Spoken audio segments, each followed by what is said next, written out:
Well, I have maybe a deeper reaction on this. This is an argument I don't really understand. I think this is actually a part of Stoicism. This is a part of Stoicism that I don't agree with. Welcome to Stoa Conversations. Welcome to Stoa Conversations.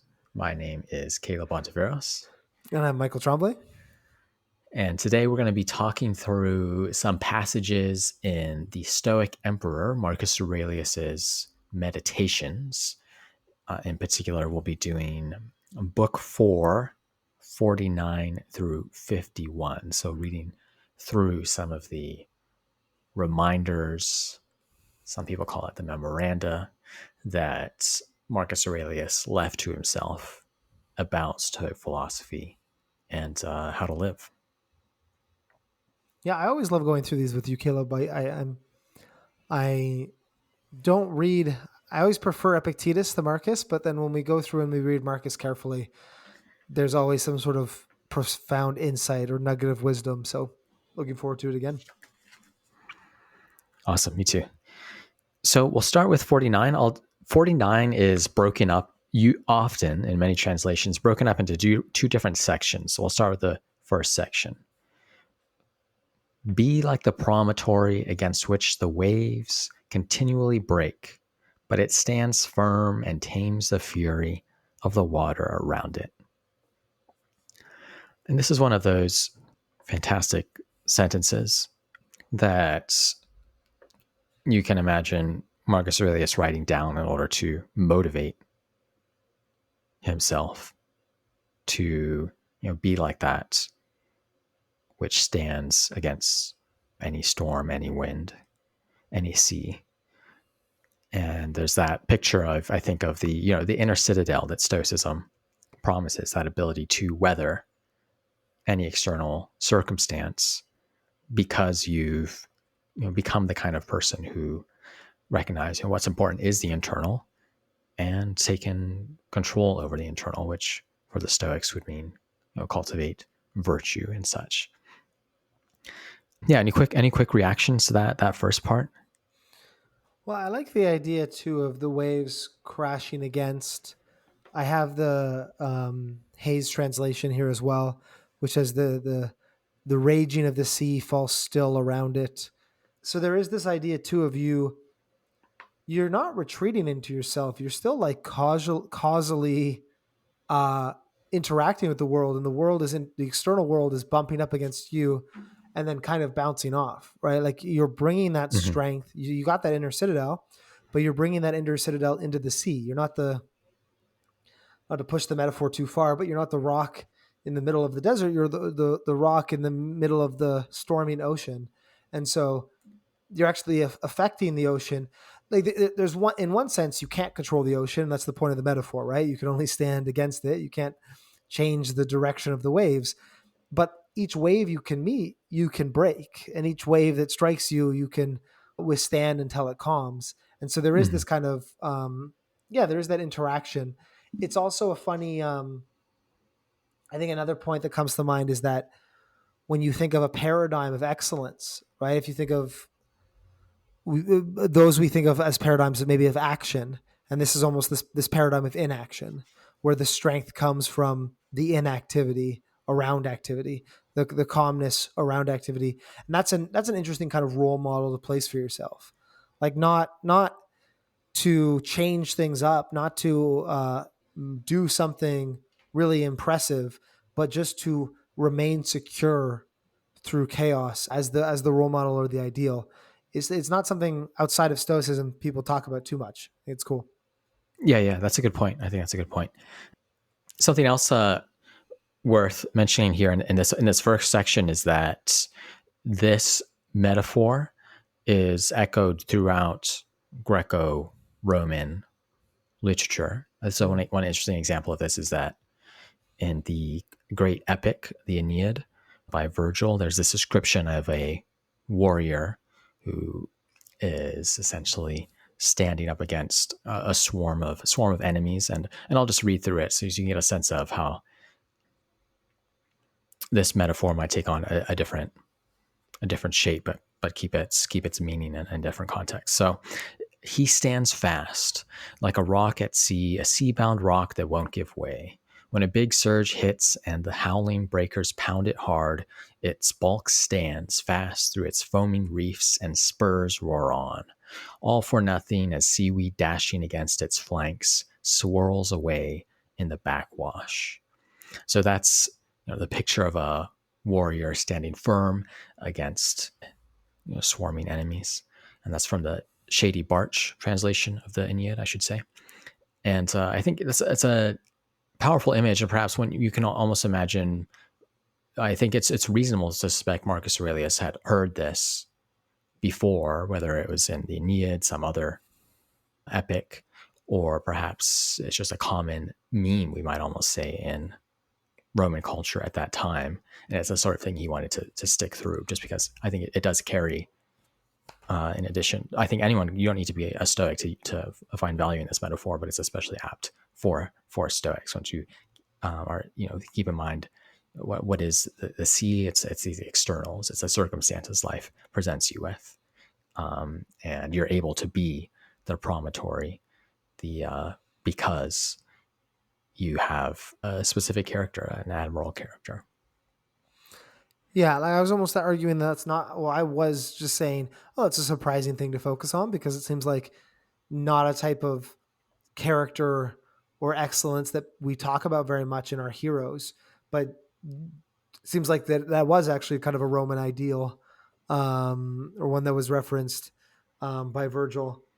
Yeah, I wonder what that says about Romans in general that they put that on the pedestal. It's an interesting. Yeah, I think to have the like immovability as a virtue is an interesting focus. Um, Certainly something I strive towards.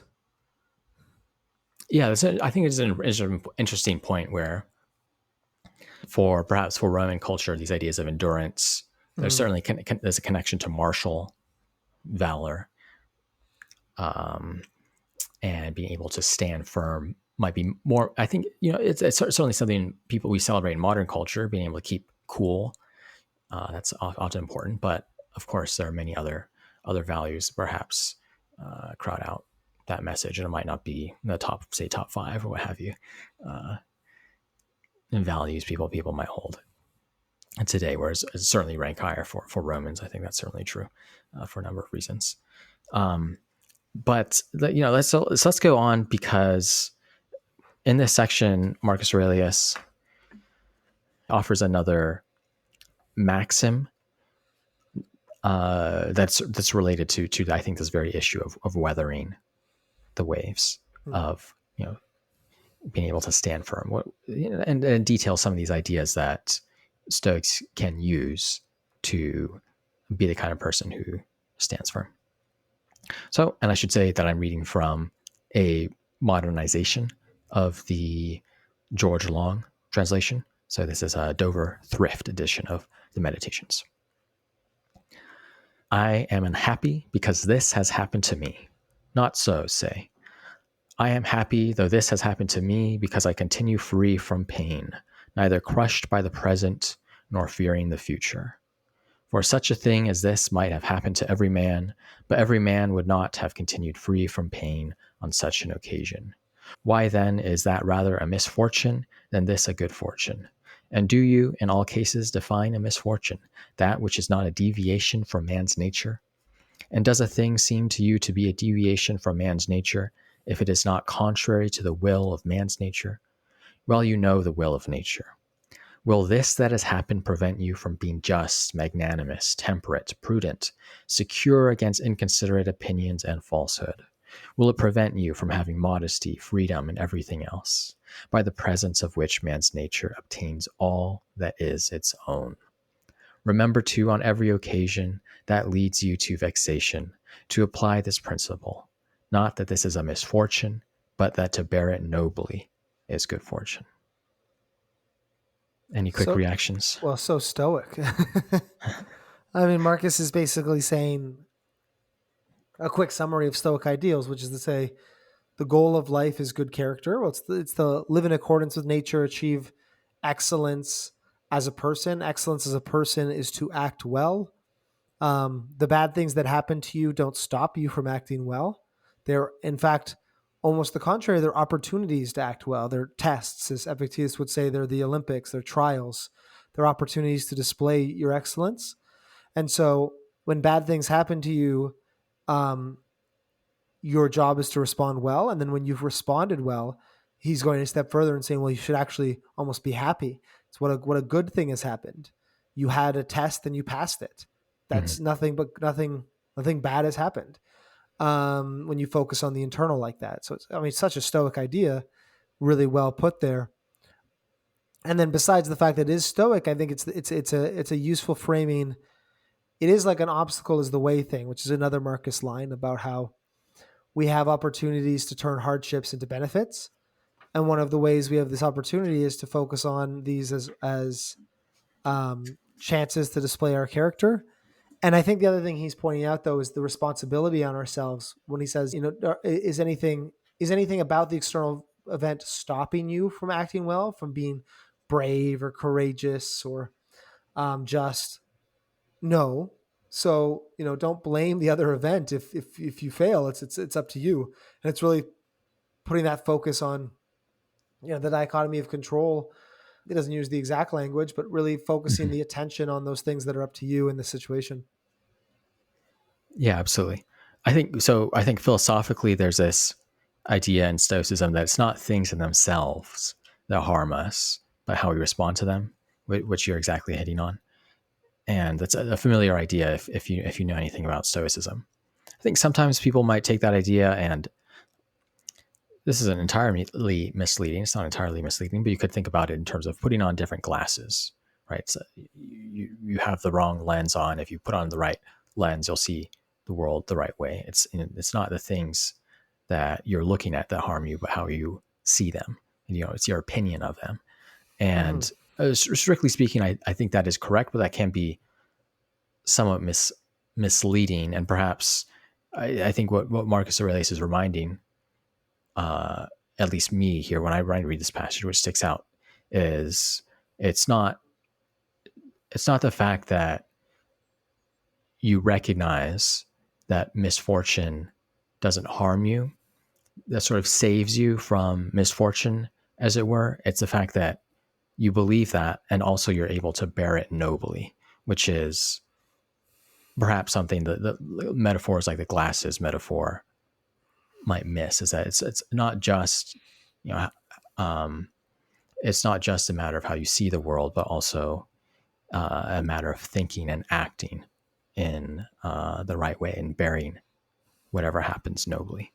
And I think that's and that ties directly to the fact that he lists all these virtues, and he says, does what happen stop you from acting with justice, magnanimity, prudence, and such? No, well, I think that's a good point. There's two things I want to add to that. The first is that when somebody says something like, it's not the things themselves that hurt you, it's how you think about them, it can often seem almost like flippant or trite, or like, sticks and stones may hurt my bone, like break my bones, but words will never hurt me, kind of thing. Like, it's just like, well, just like, don't care. And it doesn't reveal the second part of it, which is like, your reaction to the things is what's harming you. And it will take years of dedicated work and effort to become an amazing person. And an amazing person is the kind of person who can then withstand those things well. Like it's like, yes, not A, but B is very, very difficult and it requires a lot of effort and focus. So like the Stoics aren't wrong. You're not wrong that me getting upset or angry at this person insulting me is my fault in a way, or my responsibility. But it's like the Stoics also think this, but you can sometimes get misinterpreted and think, it's very easy to just be like, well, just don't care about it. Mm-hmm. So it's like, it's not just putting on another pair of glasses. It's like, you've got to, hammer out these lenses yourself in a process that takes time. And I guess Marcus is spending some time kind of praising the people that have those good glasses. And then to stretch the metaphor even further, I would say, you said the real glory there is the withstanding it well. There's a lot of glasses that can make something not hurt, right? So if your only goal is to be numb, there's a lot of glasses you can take. Someone insults you and you want to not feel anything. You can be like, well, they were like, nothing matters anyway. You can put on the nihilist glasses. You can put on cynical glasses. There's a lot of lenses that can make pain go away. But to make pain go away while still being just, courageous, kind, pious, self-control, like have self-control, generosity, have all these other virtues. And so to put on the glasses that don't just numb the pain but make you excellent, really, as to keep the metaphor, the glasses that make you see things Hmm. truthfully, see things as they really are, is a much more difficult and different task than just, okay, rationalize the pain away, which is not what Stoics are asking for. They're asking for this higher bar that Marcus is discussing here. Yeah, absolutely, absolutely. And I think, well, and I think another key point from this passage is that first, it's this higher bar is difficult to achieve, but you can see Marcus Aurelius giving himself maxims to reach it. And I think that's something that, why so many people have found the meditations valuable is that there are these phrases you can remind yourself of that, essentially will make, if you can bring them to mind at the right moments, will make you be able to handle these moments and act in a way that you're proud of. So these ideas, these thoughts, like, does this really prevent me from acting with virtue to whatever happened? Like, if I am able to keep that in my mind, and I think the clarity of that thought is very useful. And there's also, of course, the phrase that bad luck born nobly is good luck. Another powerful Mm. maxim, I think, that if you're able to quick catch yourself when you notice, this is terribly unlucky, this is unfortunate, fate dealt you a poor hand. If you're immediately able to move to that next thought, what makes it a poor hand is bearing it ignobly. Mm-hmm. So do the reverse. I think if you're able to keep that maximum in mind, that's going to help you. Certainly, if when I'm able to do such things, help me reach that higher standard. Yeah, that's a great point. So I guess what you're raising, there's the philosophical aspect, and then there's the actual practical aspect, which is to say, call to mind these maxims or these ideas in these moments. And that's a practical way. Someone might ask, well, how can I be more like this? Well, just remembering this, just changing the framing in the moment, through the use of a maxim, through the use of studying philosophy, is a helpful way to do that. Yep, absolutely. Another point from this passage is mentioned by Christopher Gill, a great scholar and also a guest of Stoic Conversations. He says that something this passage brings out is the main underlying theory is a Stoic belief in the constitutional capacity of all human beings as such to develop towards ethical perfection. It's a little wordy, perhaps, but I think what I think this nicely brings out is that anyone any human is capable of moving towards this standard of nobility of that Marcus is Mm-hmm. aiming to achieve himself. So why is that? First, you have the traditional Stoic idea of providence that sort of renders ideas of fortune, misfortune, and such ultimately meaningless, right? Because the Stoics believe that nature was ordered in an excellent way, and because they believe in these ideas of providence, what happens isn't random. Things happen for a reason. And then there's also the idea that I think is essential to Stoicism, even modern Stoicism, must be essential to Stoicism, is that human beings can weather any storm because they are human, because they have this ability to reason, and that means that we can choose to respond as we will to whatever happens, misfortune, fortune, and such. So that's just that one of the key, I think, Stoic ideas underlying this passage is that yes, this is a high standard. Yes, it's difficult. Here are some maxims, some tools to help achieve it, but also here's a reminder, something in the background of Stoic theories that anyone can do it, can move towards Mm-hmm. doing it. Yeah, like if your ideal is to be rich, in some ways it's a zero sum game. So there's some people are going to be rich, some people are going to be poor. Maybe not like hypothetically, but in practice today. And then if your goal is to be an excellent warrior, well, some people are just going to be bigger than others, stronger than others. Some people are going to have physical impediments to that goal. Um, but this idea about the in the Stoic view, the ideal is something that's achievable for everybody. It's this really egalitarian picture, as you said. Doesn't make the standard lower, but means we all have the tools to it.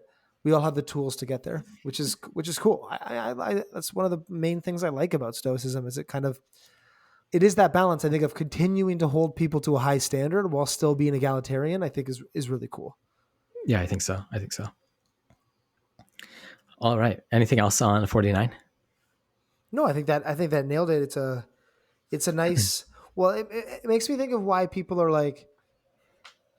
Sometimes people recommend Marcus's Meditations as like the first book, and I know some people read it as their first book, but it makes me think of there's a lot of Stoicism in there, and maybe I wonder what somebody hearing that for the first time would think, and they'd probably take something of value from it, but it is really a practitioner of Stoicism who understands it deeply, articulated in their own words, and Mm-hmm. I think that's cool. Yeah, absolutely. All right. So I'll read out section 50. It is a vulgar but still a useful help toward contempt of death to pass in review those who have tenaciously stuck to life. What more have they gained than those who died early? Certainly, they lie in their tombs somewhere at last. Cadicianus, Fabius, Julianus, Lepidus, or anyone else like them, who have carried out many to be buried and then were carried out themselves. Although the interval is small between birth and death, and consider with how much trouble and in company, with what sort of people and in what a feeble body, this interval is laboriously passed. Do not then consider life a thing of any value, for look to the immensity of time behind you, and to the time that is ahead of you, another boundless space. In this infinity, then, what is the difference between him who lives 3 days and him who lives 3 generations? Well, I have maybe a deeper reaction on this. This is an argument I don't really understand. I think this is actually a part of Stoicism. I'd be interested in what you think, Caleb. This is a part of Stoicism that I don't agree with, or I haven't been able to wrap my head around this anti-fear of death argument, because I basically I understand the idea of like don't be afraid of dying because it's something everybody does. To be dead is to be asleep. Our lifetime is so brief. So when you look at the abyss of how long you'll be dead for, everybody will be the same. So it doesn't really matter anyway. But I'm just kind of generally skeptical. But I also just like being alive, I guess. So I'm like, I don't know if I'm afraid of dying, but it's like, well, what's the difference for the person who get pride from life? Well, they got to live a bit more. And what is gained by dying old? I don't know. You get to see your grandchildren run around, or you get to spend more time with your partner. Um, I guess I understand negating the negative of dying, but like there's also a positive to life, and I don't really understand when that gets trivialized. That's something I struggle with in Stoicism. Yeah, it makes sense to me. I think I know some people have speculated that so many of these Greco-Roman philosophies focus on death in particular because it would have been so immediately obvious Mm-hmm. to people of that time. The infant mortality rate was exceptionally high. The world was more violent, and perhaps that's one reason why they tend to speak about death so often. And of course, I think it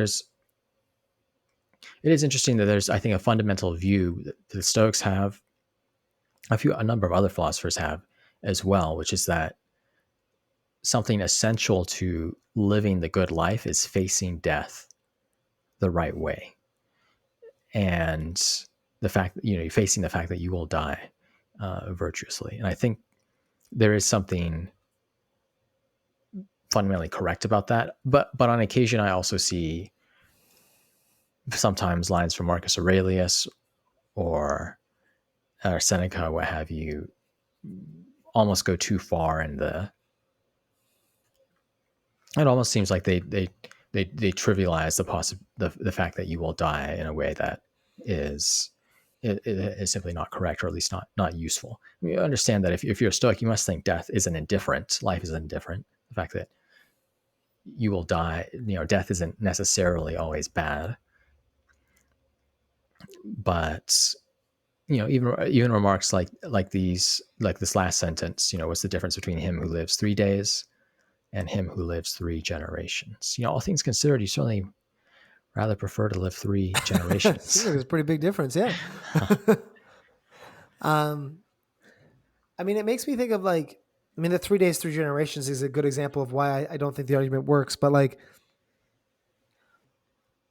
we did an episode on medically assisted suicide, and I think there's something really stoic about being able to say, which is facing that fear of death, which is to say, if I can't continue to live in a way that I want to live, I will not let fear of death stop me from dying. I think there's something really stoic and excellent about that. That to me makes total sense, which is to say, living is no longer in my interest. I can't do it the way I want to. So I will face death early rather than prolong it. But that's a very specific context. Whereas when you say what's the difference is, again, 3 days or 3 generations. Well, it's a big difference. Now, the way you framed it, which I think is the way that a lot of this has to be viewed, is is that somebody who's just traumatized by the fact that lots of kids live 3 days, or that, there might be war, or you might get your head cut off, or, get sick of something that nobody really understands quite quickly. And so maybe there's some justification or rationalization of that, but which makes sense to me, but I'm not, I don't know. I'm not as, this is probably the part of Stoic philosophy, one of the parts of Stoic philosophy I disagree with the most. When reading this, I think another factor to bring in mind is that, of course, Marcus Aurelius is writing notes to himself. So taken literally as an argument, I don't think this section works, but that doesn't mean that they can't be, perhaps weren't useful, or there were some other implicit ideas that Marcus had in mind that would make them work. And Seneca has a line that's related, which is that a short book is not necessarily a bad one, and a longer book is not necessarily a better one. Which does also, that metaphor also can be appropriate for lives. Just as your example of medically assisted suicide brings out. And that being so, I think it's just another way to say that life isn't indifferent, and that it's being a good person that matters for humans, just as being a good book that matters for authors, or for books, I should say. But writing a good book is what matters for authors, and that there are some excellent works that are short, excellent works that are absolute tomes. So, but it's not the length itself that makes a difference. Yeah, I'm happy with that. And that, when you present it that way, it seems fine to me, right? You look at somebody's old and miserable and cruel, and it's been nothing but crappy to the people around them, and that person's 100. And then you look at somebody who was, wonderful and died young. You wouldn't neither prefer to be the old miserable person, nor would you praise that person more than the wonderful person who died young. That all adds up to me. It all makes sense. So I guess on board with it being an indifferent, but we'll still, like any indifference, still choose to prolong it insofar as it doesn't require sacrifice of other things, right? Right. That's all a bit abstract, but it's just to say that, yeah, this point is right. As Seneca's point is right, but the difference it makes, I guess, is one in terms of indifference, and it makes a difference in terms of indifference. I don't know. Maybe it's just a part of Stoic philosophy I haven't internalized fully, and I'm still wrestling with. Yeah. Well, one way to put your point in Stoic language, I'm not yet sure if you're pushing it one against the Stoic point or just a common Stoic framing. So one way to put your point in Stoic language is that, what Marcus is translated here as saying, do not then consider life a thing of any value. And I think your point is that thoughts like that can cause you, or at least suggest, making mistakes when it comes between deciding between indifference. Would that be the Stoic way to put it? Is that you're undervaluing life, even as an indifferent. And the Stoic criticism of this common framing is that the Stoics didn't value life enough. Perhaps in the way people criticize classical Stoic views about justice or what have you. They didn't value particular indifference accurately. So does that map onto your point, or do you think there's something? Yeah, no, I think Marcus, I think it's coherent to view life as an indifferent, but to have this kind of um, have a kind of flippant attitude about like, what's the difference between 3 days or 3 generations is to devalue. I mean, maybe not as an exercise for himself. It would be the same thing about like, what's the difference between like eating rotten meat and eating a delicious meal? Well, the Mhm. difference is how bad it tastes and how nutritious it is. There's clearly a difference, and maybe that's an effective. So maybe as a self exercise for himself, that's effective if he's clinging to life too strong, or he's like using it to battle his own fear of death. But it doesn't stand on its own as an argument. Whereas I think Seneca's line does stand better on its own. So I'm happy with that. Gotcha. Yeah, that makes sense. I think there's another point here, just with a view from above. Perhaps sometimes when people take this larger perspective, there is the risk that you undervalue what's right in front of you, right? And I think that's what you're bringing Yeah. out, is that you shouldn't do that just because you are one animal in a sea of trillions, live in one city out of millions and such.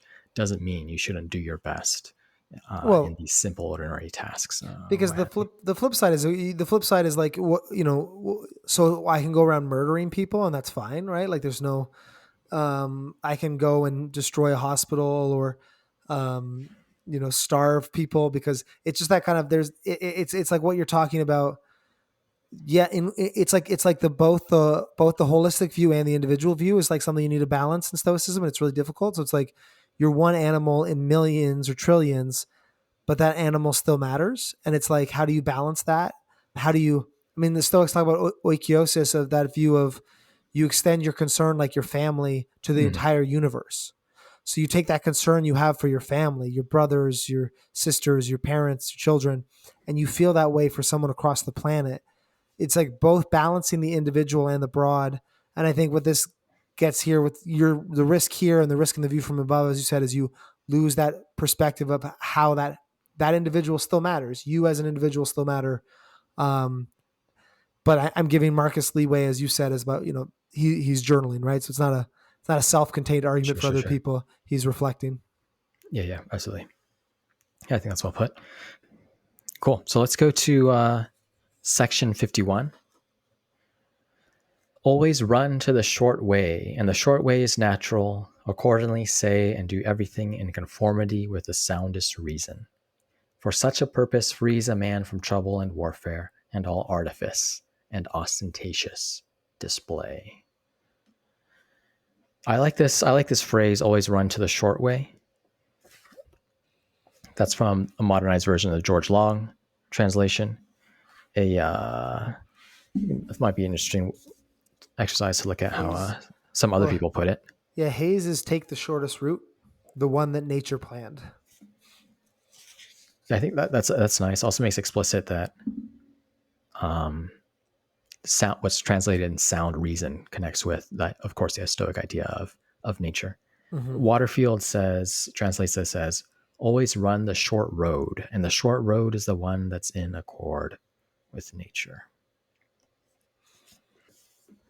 Yeah. So what is that short road? What's Marcus talking about here? It's a metaphor he uses a few times. Actually, this idea of short way, short road, shortest path.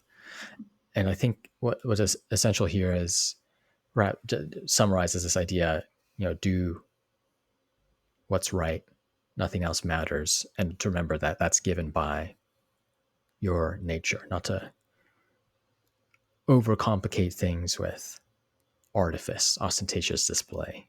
Just take the short route to living in accordance with nature. Yeah, I have that idea of it's simple, but it's not easy.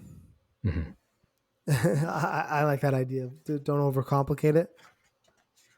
That doesn't make it easy, but don't overcomplicate it. There's another translation by Hicks. Always run the shortest course, the one laid out by nature. This will enable you to speak and act sensibly. It'll free you from bickering and petty ambition, and it will remove your anxieties and affectations. And I think that's a good reminder to end on. I think I don't have as much to say in terms of. Well, it's so context specific, yeah. But it's just it is that reminder to don't overcomplicate it, which is half the battle, I think. Especially if you're philosophically inclined, you can sometimes make things complicated. Just cut through it, right? Like the Gordian knot. Yeah, exactly. Just get to the core of it, which is often pretty like intuitive and obvious, and it's just figuring out, just convincing yourself to actually do it. Yeah, I think so. Like there's very rarely in my own, I mean, now we're not ending because I'm discussing it, but there's very rarely in my own life am I confused about what to do. Most of the time I'm just like stressed about doing what I know I have to do. There are very few moments of genuine dilemma. And I like that as a reminder, is that like, the difficulty in life is often just like following through on what you said you were going to do, doing what you know is right. It's much less often actually figuring out the right thing to do. Right. I think another nice section that brings this out for meditations is 418. How much freedom is gained if a man ignores what his neighbor said or did or intended and considers only what he himself is doing and how to make his actions just and right. The kind of things a good man would do. Don't let your attention be caught by the darkness of others' humors. Just run straight on the line with no ungainly movements. So there again is that metaphor of moving straight on the road, on the Stoic path. And an example, I think, of a possible distraction, what your neighbors say. And Marcus Aurelius reminding himself, just do what a good man would do. That's it. Simple. Awesome. Anything else? No, thanks, Gil. That's always a lot of fun.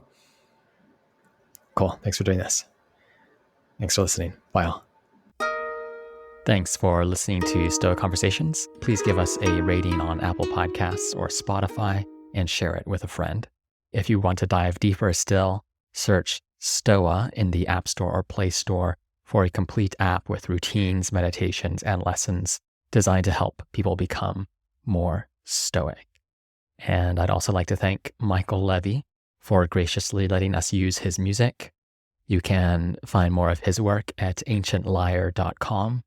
And finally, please get in touch with us.